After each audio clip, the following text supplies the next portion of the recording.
How's it going, everybody? Timcast here with your daily news update for Wednesday, October 24th, 2012. We got a bunch of big stories in the news today. We've got Donald Trump, we've got the third-party debates, we've got Anonymous, and let's get started with Anonymous. So on Monday, a video was uploaded from a username called Fox Security, and many people assume this is the same Fox Security that took responsibility for bringing down HSBC's website. However, this one's a little different. It's got a 3 instead of an E, so some people are saying that it's not really the same group, and it's probably not.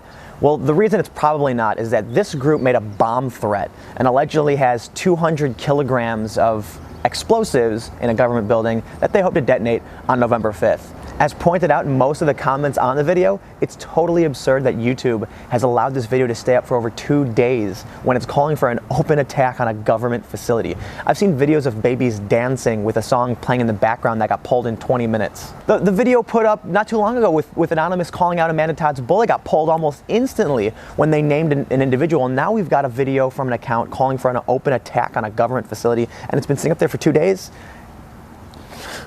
Somebody dropped the ball at YouTube. Somebody's not paying attention to the news that's coming out about this.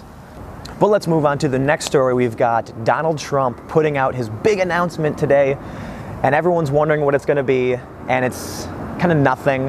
It's essentially Donald Trump saying that if Obama puts out his transcripts from his college and his passport application files, he will donate $5 million to a charity of Obama's choosing.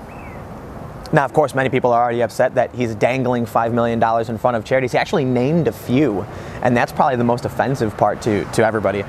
Donald Trump's been going on this give me Obama's records things for a really long time. He doesn't want to let it go, and now he's willing to put up $5 million to do it and dangle that in front of a charity. I'm surprised it's getting as much news as it is. It seems kind of irrelevant. So yesterday we had a third-party debate, or an emergent party debate. They can't all be third parties. And we had Jill Stein of the Green Party, we had Rocky Anderson of the Justice Party, Virgil Goode of the Constitution Party, and Governor Gary Johnson of the Libertarian Party. Although to say it was much of a debate, I don't know. It felt like a lesser-known candidate pity party, as most of the candidates just kept going on and on about how they are being excluded and how the two-party system doesn't work, talking about duopoly. Yeah, I get it. You're not allowed to go to the big debates, and that's something that needs to change. But let's talk about the issues. Let's see what everyone has to say. And it seems like everyone mostly agreed on a lot of issues. And that's the thing about the third party, is that they're against the war.